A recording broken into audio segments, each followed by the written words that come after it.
We're now to the portion where our next 4 finalists will be pitching their solutions.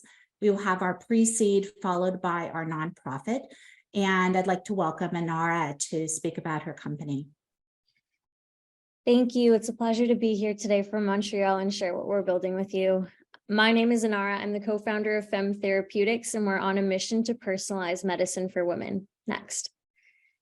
For decades, the focus in gynecology has always been around fertility, and the healthcare sector often loses sight of mothers once the umbilical cord is cut, even though the consequences of pregnancy, labor, and delivery can be lifelong. Currently, 1 billion women are in menopause, and 73% struggle to manage their symptoms of pelvic organ prolapse and stress urinary incontinence. Next. Treatments for most pelvic health conditions are currently met with a one-shape-fits-all approach. However, in medicine, a one-shape-fits-all really fits no one. These devices rarely stay in place and offer little to no support.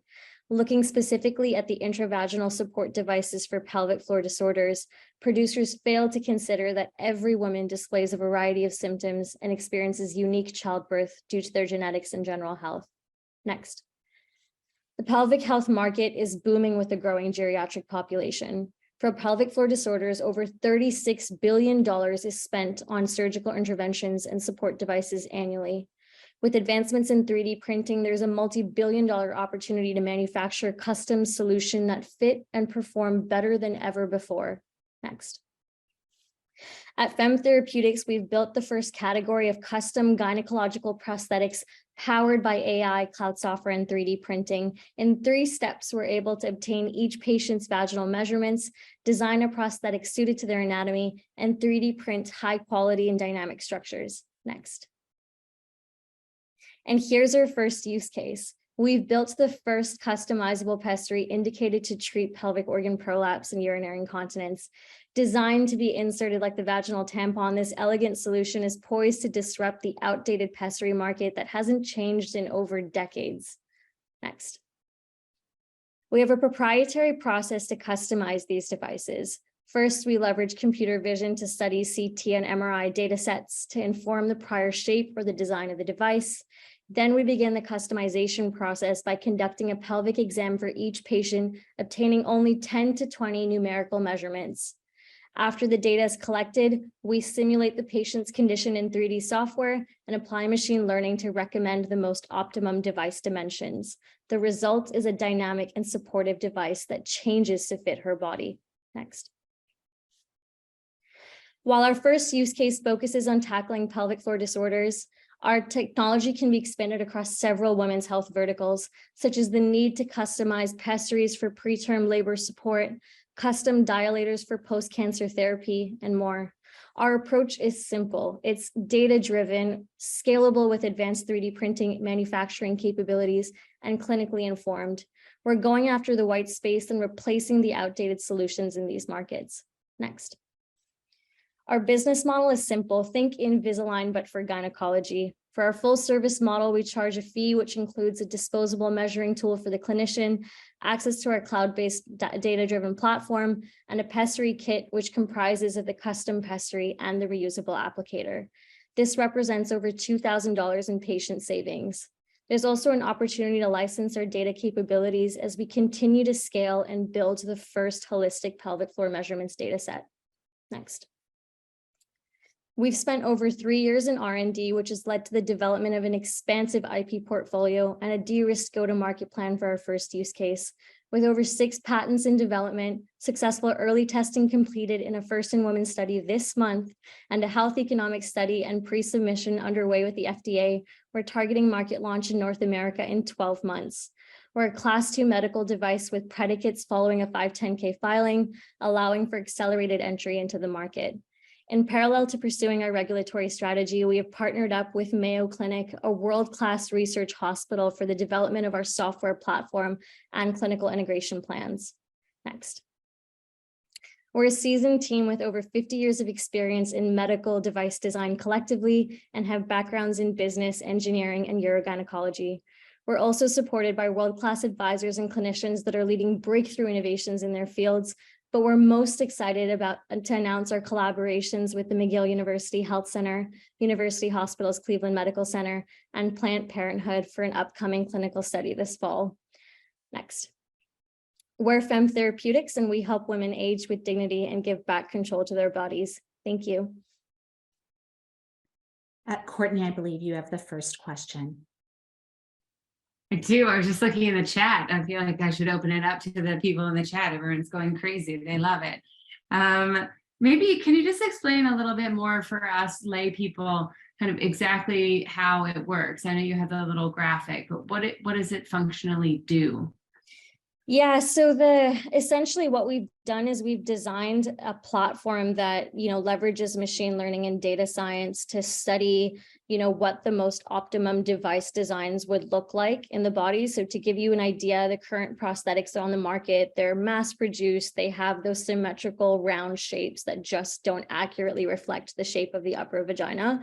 And so what we've done is we've studied those scans, understood that there's a need to actually redesign the whole thing, and then input 10 to 20 parameters for each patient to customize them. So this can include the width, the length, the height, just to provide a more optimal fit for the patient. And then we 3D print that with a medical grade silicone. And this is specifically the first product is to address prolapse. Is that what it is? Correct, to address pelvic organ prolapse and stress urinary incontinence. Got it. Wonderful. And Elizabeth, I believe you have the next question. Yeah, so super interesting. I was curious, sometimes things that are better for the patient, don't necessarily reach them because physicians aren't willing to change their behavior. So I wonder if you can talk a little bit about what kind of response and feedback you've gotten from OBGYNs. Great question. Essentially, when we started off on our journey, we wanted to create a tool that could accurately scan the vaginal canal, but that would involve bringing on, new technologies that physicians would have to be trained for and adopt and purchase. And we saw a lot of friction with that and that inability to, want to change the current status quo. And so that kind of led us to pivot and focus more on, how could we leverage the available data sets and already come up with a prior design for the device, and then, adapt 20 parameters to that device that could, be customized for that specific patient. With this new approach, we've interviewed over 100 physicians across the country, and they've all been very supportive and excited about this innovation. We're leveraging the current standard of care for conducting those digital pelvic exams, so there's no additional tools required. And the process is straightforward. After that, we do all the designs and we ship the device back to the physician. So yeah. Great. We have time for one more short question from our judges.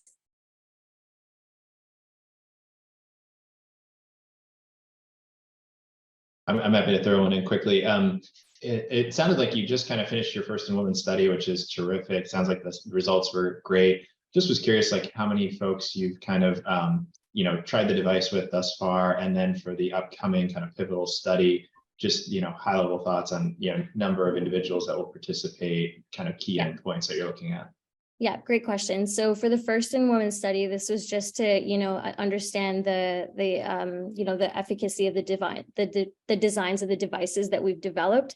So it was just a handful of patients based here in Montreal and Ottawa.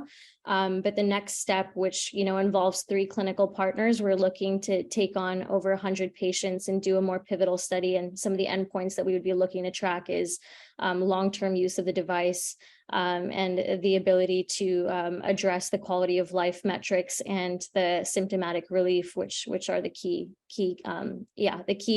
endpoints that we're looking to take to the FDA at the end of the year.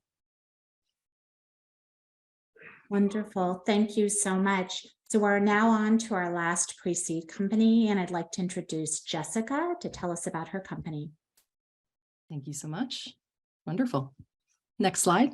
My name is Jessica Thurmond, and I am the co-founder of Athelo Health, where we are the first biometric anchored virtual coach supporting women with breast and gynecologic cancers. Next.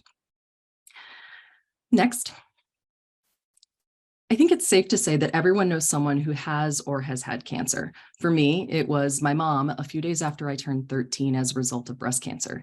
And since then, I've spent over 10 years working in the cancer care industry, during which time we've seen record-breaking investment into the novel therapeutics that have transformed things like breast cancer into a chronic manageable condition. But what this also means is, with remission on the rise, the number of cancer care patients in the current ecosystem far exceeds the bandwidth.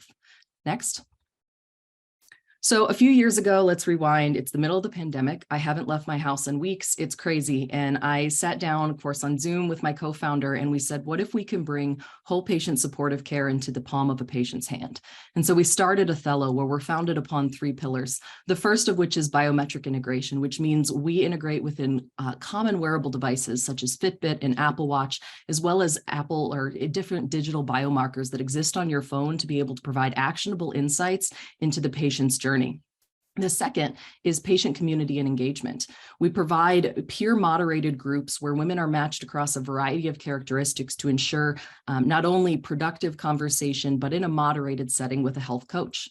Lastly, we don't believe that you should have to go to med school to be able to understand some really basic information about your care pathway. And so we take scientifically validated information down to an 8th grade reading level in a variety of formats to help patients better understand what they're going through and what they can expect in the next stage of their journey. Next. So ideally, the Athelo platform could be prescribed as a companion to standard of care by an oncologist, either at the time of diagnosis, during treatment, or remission. They would then download the Athelo app from the App Store utilizing a unique code that gives them access to the Athelo community. From this, we then take high-level metrics that we can report back to the patient's care team, as well as the patient, to help improve overall outcomes, not only for the patient, but for care teams, providers, and reduction of cost. Next. It should come as no shock to anyone that cancer care is incredibly expensive. 1 in 4 cancer patients file for bankruptcy, and the US alone spends $28 billion yearly on breast cancer treatment. This cost is continuing to go up, and it's not just because of the number of patients that are in the system or the global workforce shortage that we're seeing, but it's also because the current paradigm focuses on treating tumors and not patients. In a recent survey that was put forward by ASCO, leading oncologists and clinicians cited as one of the #1 requests to be able to have access to greater tools that provide supportive care in an outpatient setting that look at things like nutrition, physical therapy, and financial equity when it comes to the treatment path. Next. So why Athelo? Next. We are looking at biometric-based virtual coaching. It's an exciting time in innovation, and especially in oncology, if you are ultimately, new to this space, which many of us are. Next, we're able to we're built for breast cancer patients first and thrivers, which enables us to bill with CPT codes that bring in revenue on day 1 for providers. Additionally, with all of the touch points that we have built in, as well as the biometrics, we're able to bill for remote patient monitoring CPT codes as well. The Enhancing Cancer Oncology model has really put a focus on the social determinants of health. So we also believe that it's not enough to simply be culturally competent, but rather we should be culturally proactive. Next. In order to effectively bring our product to market, we've been incredibly strategic with engaging with health plans as well as healthcare delivery systems. This enables us to lower our customer cost acquisition. And also, because these people are on our cap table, it enables us to have more favorable terms with upfront payments. This means faster cash flow. And while it also enables us to go from today, where we're looking at 50 patients, to targeting 4,500 patients in the next year, which would bring our revenue in 2024 to over $1 million. Next.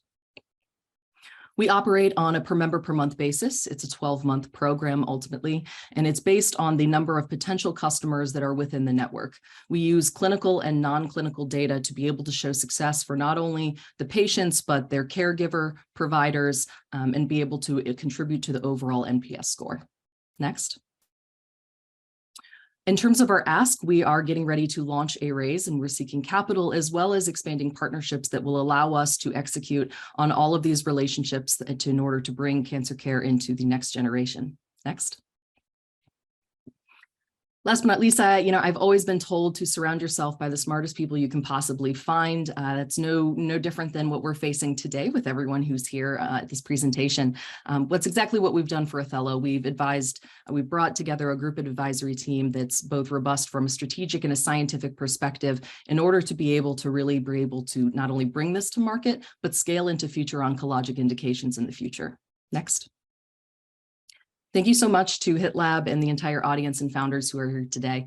We welcome your questions and feedback, and please feel free to reach out to us if you or anyone you know is passionate about joining the Athelo mission to democratize access to whole patient cancer care. Thank you.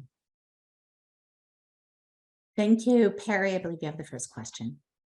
Yeah, thank you, Susan. And thank you, Jessica. Definitely very poignant, at least personally, having multiple family members unfortunately going through this journey right now. So really hits home.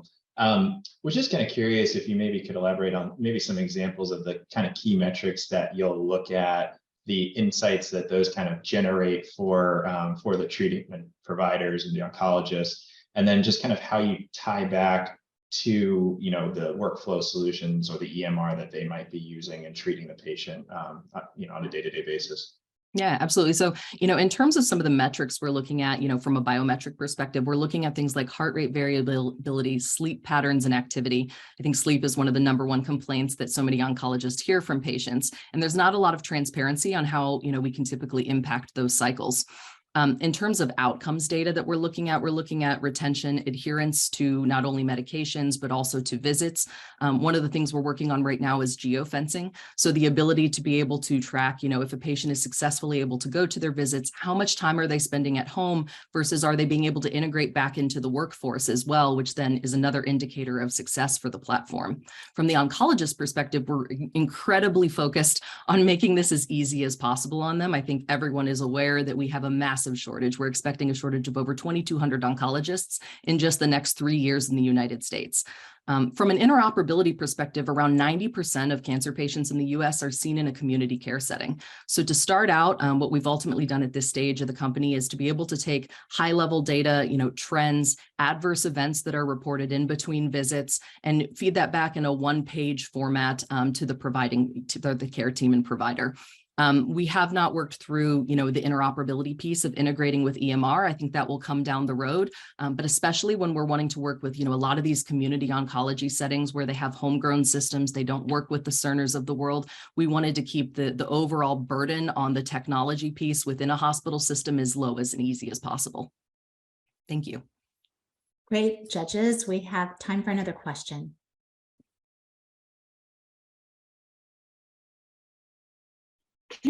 I always have the same question, which is the money flows. Can you just walk us through who gets paid, who saves money, who makes money?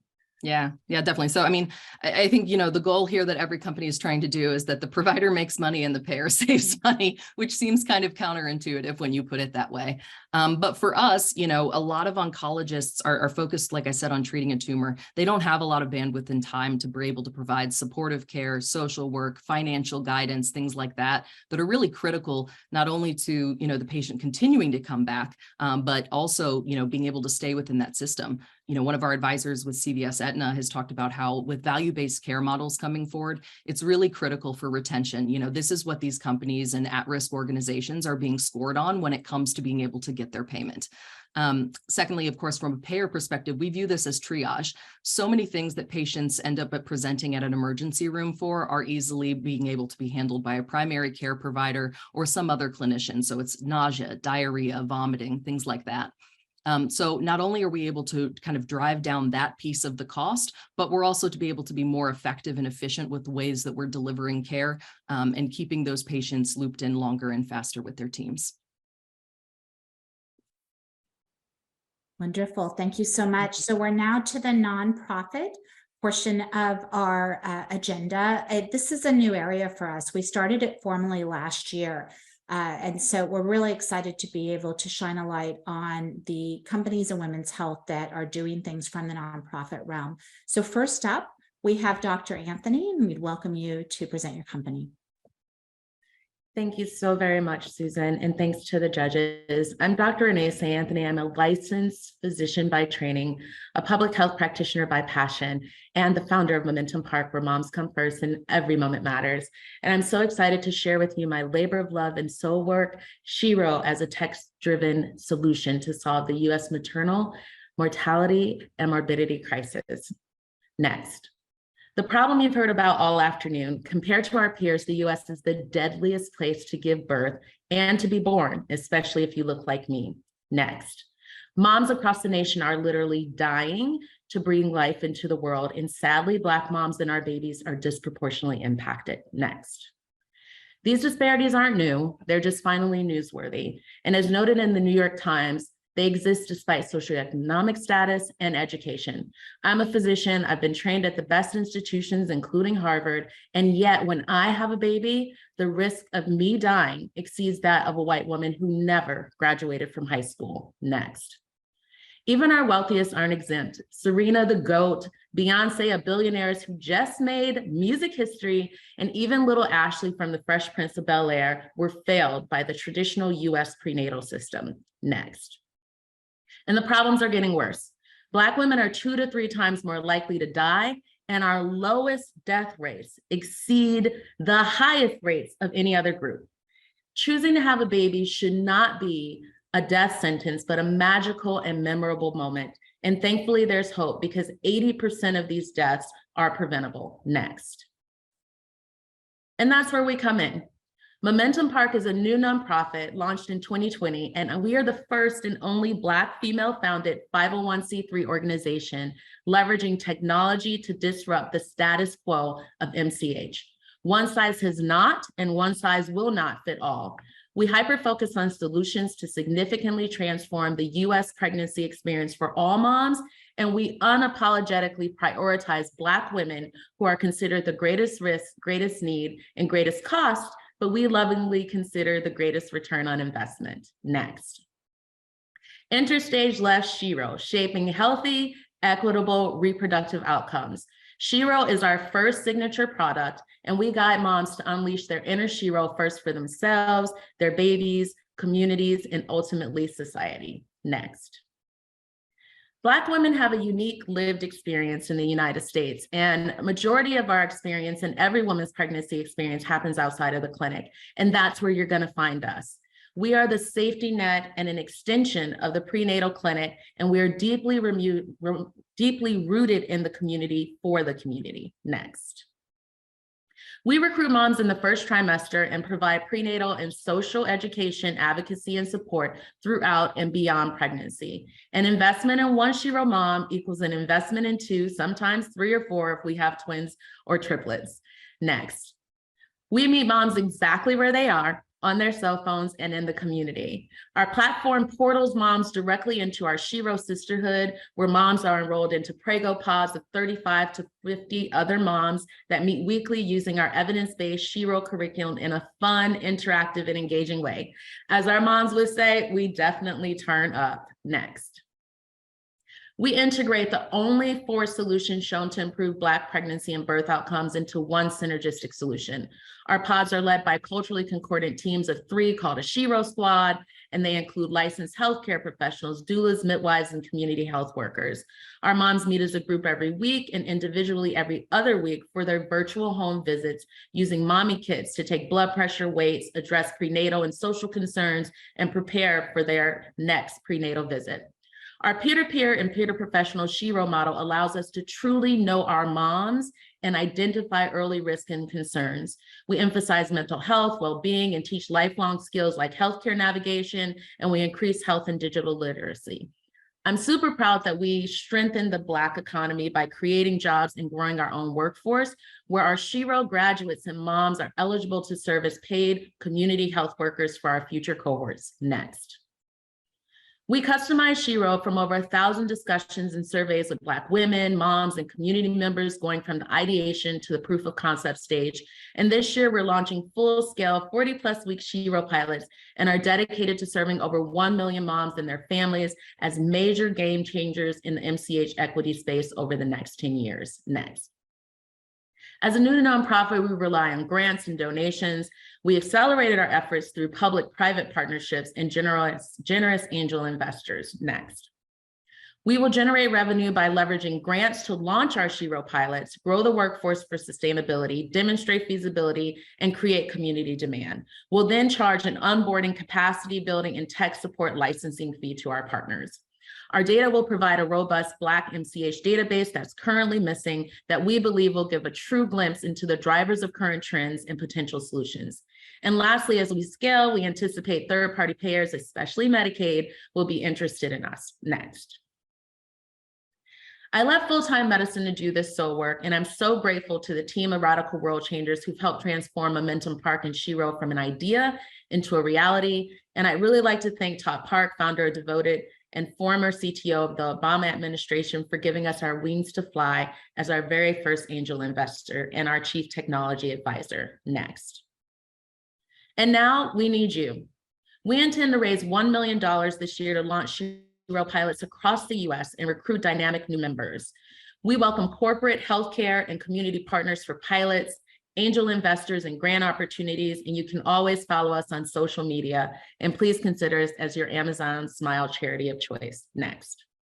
In closing, we meet moms exactly where they are, on their cell phones and in the community. And it indeed takes a village, and with your help, we can advance this movement to end disparities and transform the US into the healthiest and most equitable nation for all moms and babies.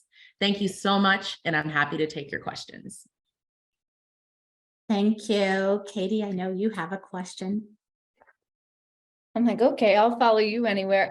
Okay, I have a bunch of questions. You actually answered some of mine that I had thought about ahead of time, but one was I wanted to hear a little bit more about the database. It seems like there's a lot of power in that. What do you hope it tells you? What will you do with that information to grow your impact and perhaps your revenue?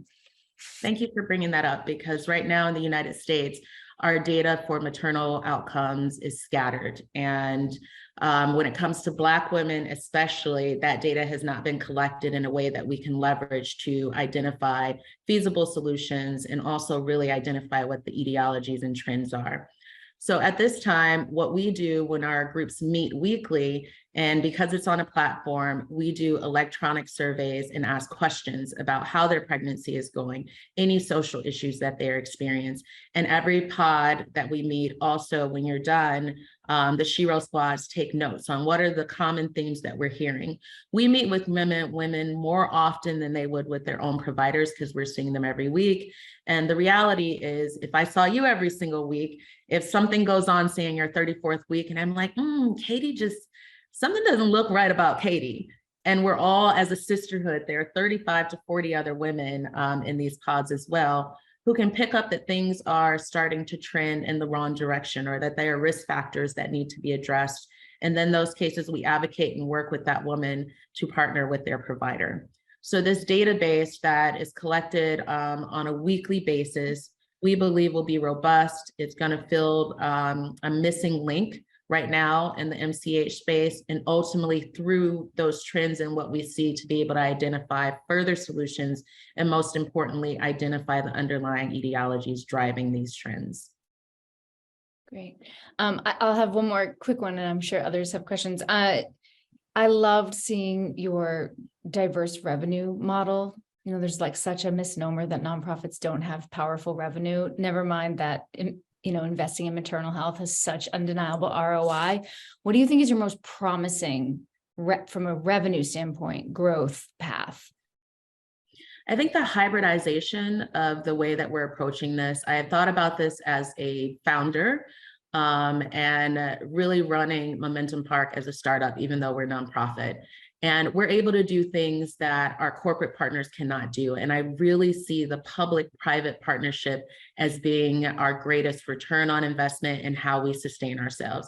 Many of my partners in the corporate space presented today, and we would be able to come in and add that human piece. We know that when investors look at these tech companies, we know that it's the software, it's the subscriptions, it's those things that generate the multiplier. When you add the human component, that's really, really needed for women of color and our populations like Medicaid. You have to have that human driver. We know that the human driver is not the multiplier. So as a nonprofit, we're able to do certain things that our corporate partners and our private partners cannot do. We can do the human piece at cost. We can partner with food banks, hotels who can donate, say, days for our women who are involved in domestic violence situations. There are a lot of things that we leverage our nonprofit status in partnership with, say, Baby Scripts, the Mavens, the Malamas, to be able to drive and accelerate this MCH equity space. Amazing. We have time for one very, very quick question and quick answer, please. Judges? I'm happy to jump in. I was just curious with the pods, just kind of how you plan to handle like situations where maybe the pregnancy risk profile for one woman or a set of women might be a little bit different than those of the rest of the group. Like, hey, you're having twins, or maybe at higher risk for certain complications. Kind of just curious, like how you think about those kind of like edge cases and kind of maybe reallocating folks or kind of making sure everyone's getting value from the sessions, even if their profiles might be a little different. Yeah, so because we are a sisterhood, we like and welcome that diversity. And our peer-to-peer and peer-to-professional model, we believe, is our differentiator and our power. So we don't do prenatal care. We offer prenatal support, education, and really focus on those social drivers, because when I was doing full-time kind of provision, many of the issues that my patients had, I couldn't address. We didn't have social work to address it. And so when we work together as a community, including specifically like the 35 to 50 women in that group who live in the community, who know what the resources are, who know who the trusted doctors are, the ones to stay away from, we work and wrap around each woman individually as a sisterhood. Think of like a web, and we address her from that perspective. The biggest thing for those women are that we are their advocates. So if that woman's having an issue with her healthcare provider or navigating that healthcare system, she has professionals that are continuous in her Shiro squad. Unlike when she goes to her providers, they'll be different every time. Who delivers her may not be who she sees in clinic, but every single week, her squad is the same, and we've got her back, and we have the resources, the education, and the skill set to advocate and support her. Thank you so much. Our last presenter, our last finalist of the day, is coming to us from India, where she went to sleep and then woke up. And we're just so grateful to have her. Soumya, will you please tell us a little bit about your company? Hi, next slide, please. Warm greetings from India. I'm Soumya Dabriwal, the co-founder of Project Bala, and we are revolutionizing menstrual hygiene in India. Next. The left photograph is from Ghana in Africa, where I was teaching math to young girls. And the right photograph is from India, where I was working with women. Across both of these places, my girls and women were skipping 3 days of school and work every single month. Why? It was because they could not access safe menstrual hygiene products. I was shocked that across 2 different generations and 2 continents, the same problem existed. Next. Can I request everyone to look at the socks that you're wearing or at the notebook on your desk? Now imagine a majority of menstruators in India are using these as menstrual absorbents. Next. To explain this problem more, in India, 71% girls do not know what period is. 61% cannot afford period products, and 68% use old rags, sand, and leaves as menstrual absorbents. Next, the repercussions of this is mammoth. 40,000 lose their lives in India due to poor menstrual hygiene every single year. 25% girls skip school, and 33% miss 2.5 days of work every single month. Next. In addition to health and economic repercussions, the current practices have a huge impact on the planet. Each woman generates 2 trucks of non-biodegradable menstrual waste in their lifetime. India has a population of 335 million menstruators. Next, the sanitary napkin consumption is like a ticking time bomb. Next, Project Bala was launched in 2017 to systematically challenge and solve for each of the problems highlighted. We offer a three-pronged solution in the form of menstrual awareness curriculum, innovative menstrual hygiene products, and a livelihood model. These three together provide a 360-degree solution, which is extremely unique and caters to supply, demand, and income. Next. We have created an awareness curriculum after conversations with 25,000 women in rural India. This curriculum can be disseminated through our state-of-the-art mobile app and helps us spread awareness in menstruation at the grassroots level to uproot myths and taboos across generations. Next, our technically designed reusable sanitary napkins can be reused for 2 years and prevent issues such as limited affordability, accessibility, and disposal problems that come with the current products. Next.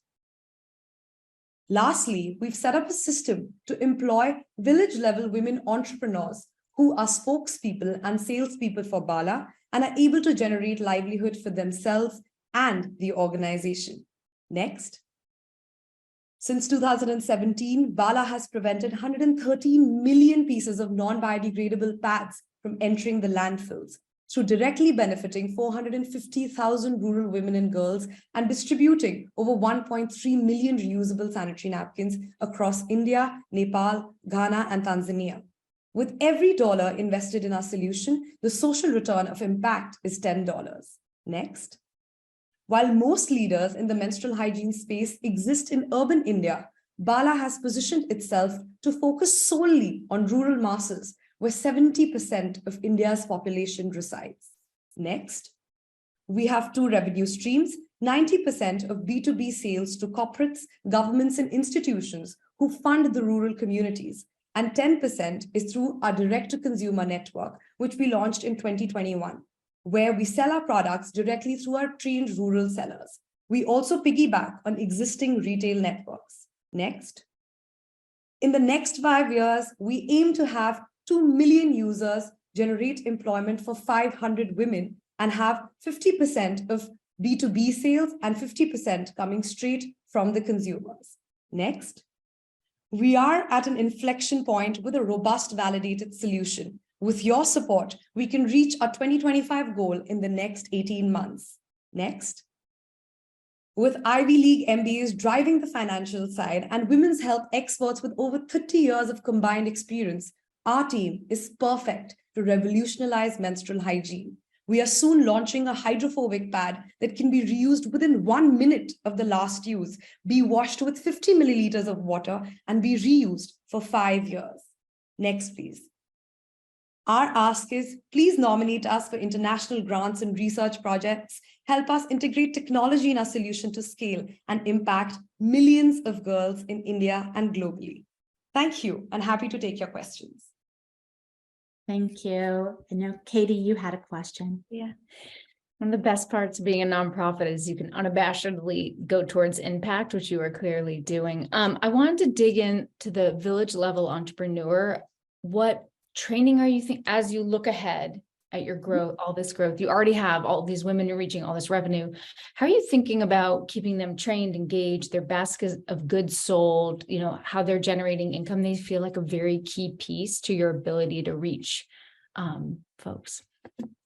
Katie, that's an extremely interesting conversation and question that we have constantly, the organization. What we're trying to do is focus on two types of entrepreneurs. So one are existing women entrepreneurs, you know, who are selling, say, cosmetics, little goodies within the village and do door-to-door selling, as well as, have a small shop, like a table shop. We call them Kirana stores in India, which is just like a corner shop in the village areas. We just add this to their product basket and upskill them on menstrual health and hygiene. So what happens here is they become the focal point of all of the information and knowledge for menstrual health and hygiene within that local community, as well as then also get recognized as the supplier of sustainable menstrual hygiene products within that community. So that's one route which we're taking. And given they already are entrepreneurs, it keeps them motivated and going, and they have a ready set of women that they reach already.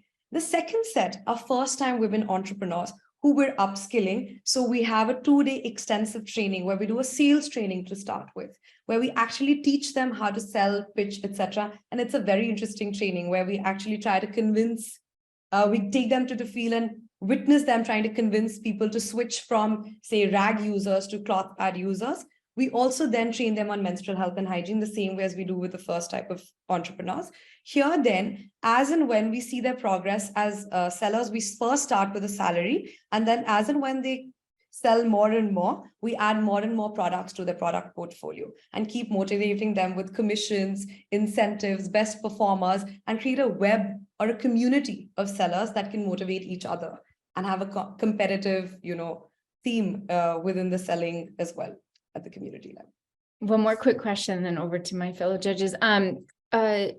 Your technology seems so impressive and needed. It's clearly made for and aligns with the context and the environment you're in. It feels like it could actually be relevant to a lot more. What are you most excited about when it comes to your technology that you haven't told us yet? Where do you see that technology growing? Your product? Yes. So I think I didn't emphasize enough on the new paths that we're planning to launch. So, what we're doing is our current solution is brilliant, but what we're not being able to tap into are drought-stricken as well as heavy rainfall areas, which are 11% of India. So that again is a huge population in a 1.2 billion country size. So what we're doing is we're working on this innovative technology called the hydrophobic pads, which actually works in the principle of, say, a water bottle where you can just empty the water, wash it, rinse it, and reuse it again versus, say, a cloth pad, which you need to wash, rinse, dry, etc. So these hydrophobic pads can actually be instantly washed, reused, and have a lifespan of 5 years, and they're 100% biodegradable. And you only require 50 ml of water. So again, it works really well in drought-stricken areas as well as high rainfall areas, and it's super affordable. So that's something that's in the pipeline for us in the next 18 months, and it's super exciting. And we think it can completely change the way products are used in India, not just for rural India, but also for the urban women and girls. Can you just say more about that? That was my question too. Like the material science here is pretty fascinating. Are you developing it yourself? Do you have partners? How are you doing that bit of it? So we've got these textile scientists we're working with based out of Sweden. So they've actually innovated on the textile itself. And of course, we've been working with them to build this product, and we have a prototype, we've tested it out, and now we're at the scale of bringing down the costs to serve the Indian audiences and to work in rural India. So that's the stage we're at with the product. Do you own the product IP? Yes, for India, we do. Is it, just one quick follow-up, is it being manufactured and sold in other countries? So not yet. There are plans to do it in Kenya as well. But for Asia, we've taken the sole rights to do it here. And of course, our plan is to start with India and then scale it up to the other countries that we've